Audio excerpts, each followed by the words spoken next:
Assalamualaikum warahmatullahi wabarakatuh. Dalam kaitan modul manajemen laboratorium parasitologi dari Prodi Spesialis Parasitologi Klinik, pada kesempatan kali ini saya akan mencoba menyampaikan suatu topik pembelajaran manajemen logistik.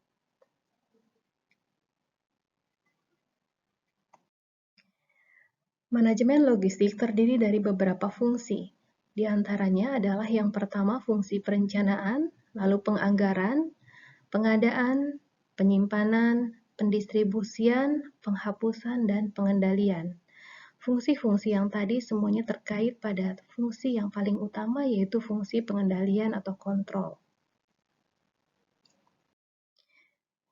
Baik, kita bahas satu persatu. Yang pertama adalah fungsi perencanaan. Perencanaan adalah suatu proses untuk merumuskan sasaran dan menentukan langkah yang harus dilaksanakan untuk mencapai tujuan yang telah ditentukan. Dalam kaitannya dengan perencanaan logistik laboratorium adalah merencanakan kebutuhan logistik yang pelaksanaannya dilakukan oleh semua calon pemakai atau user, kemudian diajukan sesuai dengan alur yang berlaku di setiap organisasi.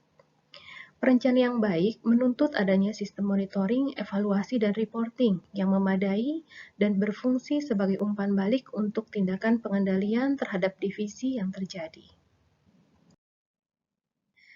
Ini bisa dilihat fungsi perencanaan melibatkan pimpinan atau staf, diawasi juga oleh pengawas. Terdiri dari proses persiapan, kemudian pelaksanaan, agar semuanya bisa tercapai sasaran. Perencanaan dapat dibagi ke dalam periode sebagai berikut. Yang pertama, rencana jangka panjang atau long range, kemudian rencana jangka menengah atau mid range, dan rencana jangka pendek atau short range. Tujuan dari periodisasi dalam suatu perencanaan sekaligus merupakan usaha penentuan skala prioritas secara menyeluruh dan berguna untuk usaha tindak lanjut yang lebih terperinci. Melalui fungsi perencanaan dan penentuan kebutuhan ini akan menghasilkan antara lain rencana pembelian, apakah logistik tersebut direncanakan untuk disewa atau logistik tersebut akan dibuat. Perencanaan logistik akan menjawab beberapa hal yang sangat krusial dalam proses manajemen logistik. Yang pertama, apakah logistik yang dibutuhkan untuk menentukan jenis barang yang tepat? Dua, berapa banyak yang dibutuhkan untuk menentukan jumlah yang tepat? Tiga, bila mana dibutuhkan untuk menentukan kapan waktu yang tepat memesan, atau membuat, atau menyewa. 4. Di mana dibutuhkan untuk menentukan tempat yang tepat atau distribusinya nanti. Kemudian yang kelima, siapa yang mengurus atau siapa yang akan menggunakan logistik tersebut untuk menentukan orang atau unit yang tepat. Yang terakhir, bagaimana diselenggarakannya untuk menentukan proses yang tepat dalam manajemen logistik atau perencanaan logistik. 7. Mengapa dibutuhkan? Untuk memeriksa apakah keputusan yang diambil sudah tepat. Klasifikasi logistik dibagi menjadi 4. Klasifikasi berdasarkan yang pertama, reagen, consumables, durables, dan equipment. Kemudian yang keempat, klasifikasi berdasarkan slow moving dan fast moving. Kemudian klasifikasi berdasarkan long shelf life dan short shelf life. Yang keempat, klasifikasi logistik berdasarkan non-full supply dan full supply. Untuk klasifikasi yang pertama, reagen contohnya diantaranya adalah reagen-reagen atau zat kimia atau solusi larutan yang dibutuhkan dalam pemeriksaan laboratorium atau dalam seluruh prosedur yang dilakukan di laboratorium. Misalnya di sini larutan iodin, larutan iosin, cairan karbofuksin, dan sebagainya. Consumables adalah alat-alat konsumtif, bahan habis pakai yang sangat cepat peredarannya, antaranya pipet tip, gelas ukur, tabung, Eppendorf, dan sebagainya. Sedangkan durables adalah alat-alat laboratorium yang bisa digunakan kembali karena durabilitasnya, misalnya gelas ukur, tabung kaca seperti ini yang bisa dicuci kembali lalu disterilkan.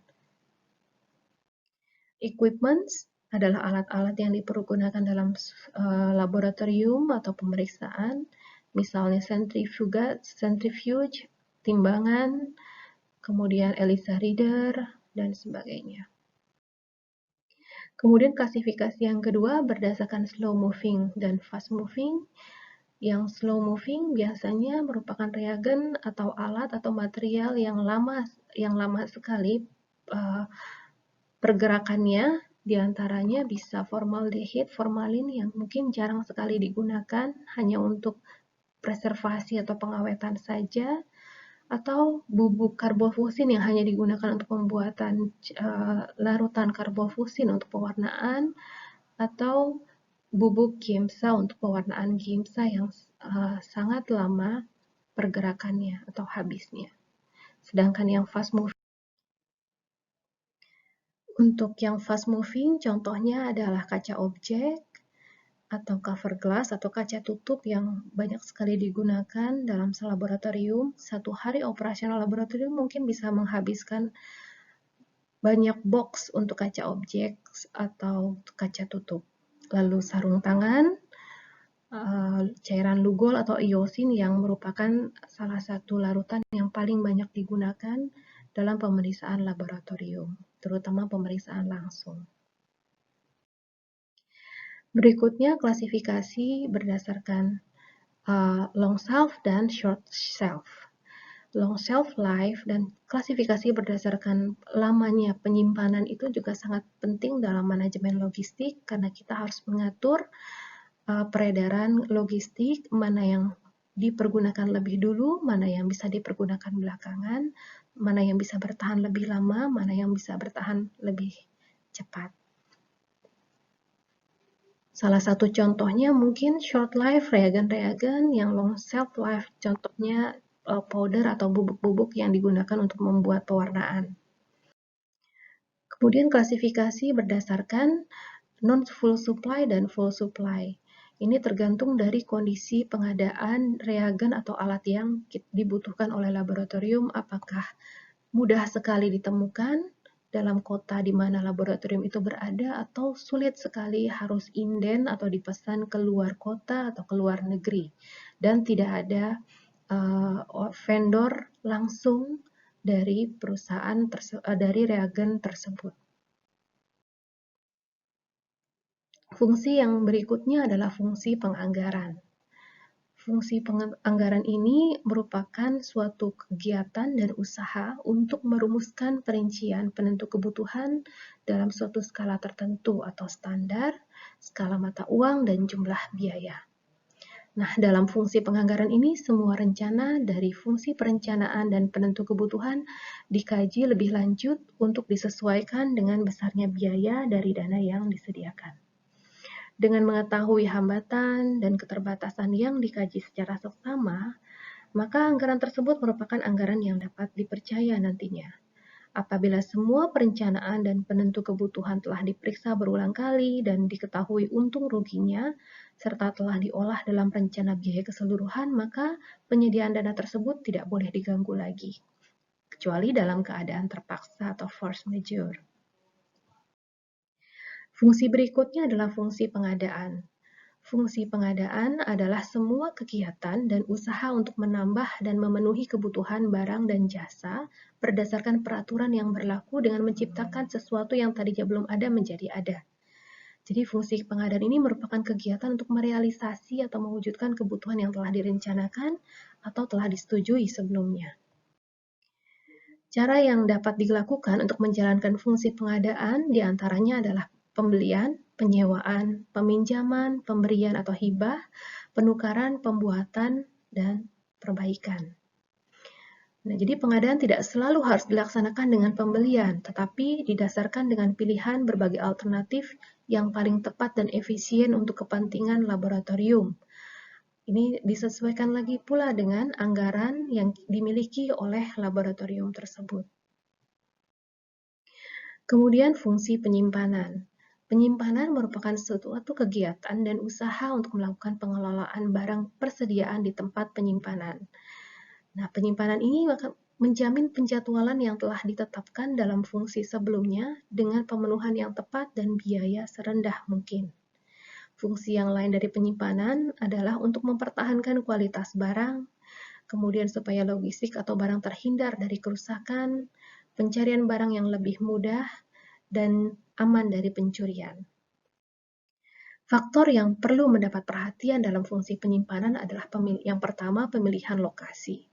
Jadi ini kita harus memperhatikan aksesibilitas, utilitas, komunikasi, apakah lokasinya bebas banjir, mampu menampung barang yang disimpan, bagaimana keamanan, apakah sirkulasi udaranya baik. Yang kedua adalah barang, jenis, bentuk barang, atau bahan yang disimpan. Jenis dan bentuk barang dapat digolongkan ke dalam barang biasa, misalnya kendaraan, mobil, alat berat, berangkas, kursi roda, dan lain-lain. Lalu barang khusus, contohnya obat, alat medis, dan lain-lain. Yang ketiga, pengaturan ruang. Bentuk tempat penyimpanan, rencana penyimpanan, penggunaan ruang secara efisien, dan pengawasan ruangan harus diperhatikan dalam manajemen fungsi penyimpanan ini.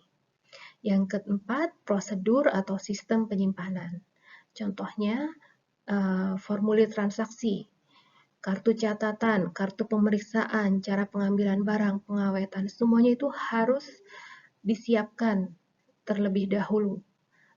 Prosedur dan formulir kartu-kartu yang dibutuhkan untuk memudahkan pengawasan atau monitoring. Kemudian yang kelima, penggunaan alat bantu. Apakah alat logistik yang dibeli, disewa, tersebut membutuhkan alat bantu dalam operasionalnya. Lalu yang keenam, pengamanan dan keselamatan untuk mencegah logistik terhadap api atau kebakaran, pencurian, tindakan pencegahan terhadap kecelakaan, gangguan terhadap penyimpanan, dan tindakan keamanan.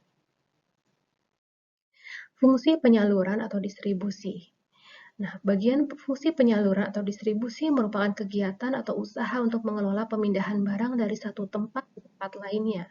Faktor yang mempengaruhi penyaluran barang antara lain adalah proses administrasi, proses penyampaian berita atau data informasi, proses pengeluaran fisik barang, proses angkutan, proses pembongkaran dan pemuatan, pelaksanaan rencana-rencana yang telah ditentukan.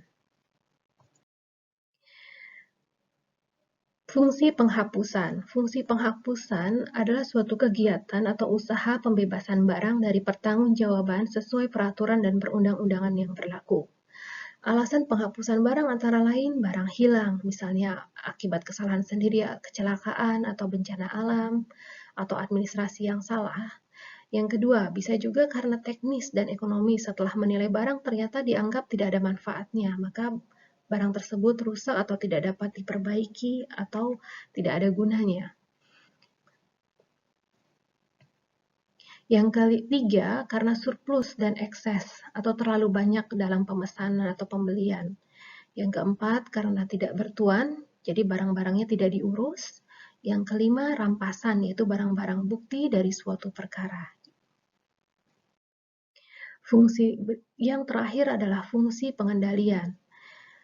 Pengendalian adalah sistem pengawasan dari hasil laporan, penilaian, pemantauan, dan pemeriksaan terhadap tahapan manajemen logistik yang sedang atau telah berlangsung. Bentuk pengendalian antara lain yang pertama merumuskan tata laksana dalam bentuk manual, standar, kriteria, norma, instruksi, dan prosedur lainnya. Yang kedua, dengan melaksanakan pengamatan atau monitoring, evaluasi, dan laporan untuk bisa mendapatkan gambaran dan informasi tentang penyimpanan dan jalannya pelaksanaan dari rencana. Yang ketiga, melakukan kunjungan staf guna mengidentifikasi cara pelaksanaan manajemen logistik. Yang keempat, melakukan supervisi. Untuk mendapatkan fungsi pengendalian yang baik, biasanya dibutuhkan juga pencatatan. Ada beberapa hal, seperti buku atau formulir-formulir yang dibutuhkan dalam proses pencatatan. yang dibutuhkan dalam proses pencatatan. Di antaranya yang pertama, buku dan formulir bukti pencatatan penerimaan barang. Ini merupakan buku dan formulir yang digunakan untuk mencatat logistik yang masuk dengan melihat faktur penjualan dari masing-masing perubahan dengan mencatat tanggal transaksi, nomor registrasi, nomor faktur, nama barang, dan jumlah nominal dari logistik. Yang kedua, buku dan kartu stok barang. Ini merupakan buku dan kartu yang digunakan untuk mencatat jumlah logistik yang masuk dan keluar, serta stok akhir dari masing-masing logistik yang digunakan sebagai pedoman untuk melakukan perencanaan kebutuhan logistik. Yang ketiga, formulir permintaan barang. Ini merupakan formulir yang digunakan setiap bagian atau unit kerja di lab untuk melakukan pemesanan permintaan kebutuhan logistik kepada petugas logistik yang ditandatangani oleh kepala dan penerima dari unit atau bagian yang membutuhkan logistik tersebut. Yang keempat, formulir permintaan pembelian. Ini merupakan lembar yang digunakan oleh petugas logistik untuk mengajukan perencanaan pengadaan logistik kepada direktur melalui bagian rumah tangga. Yang terakhir, yang kelima, surat order pembelian atau pemesanan barang. Ini merupakan surat yang digunakan untuk melakukan pemesanan pembelian logistik kepada perusahaan penyuplai. Nah, semua pencatatan logistik ini termasuk jumlah harga potongan dan pengeluaran dimasukkan dan dicatat ke dalam komputer yang digunakan sebagai bahan laporan kepada direktur dan bagian keuangan sebagai bahan pertanggungjawaban nanti di akhir tahun. Demikian kuliah pembelajaran mengenai manajemen logistik, semoga bermanfaat. Assalamualaikum warahmatullahi wabarakatuh.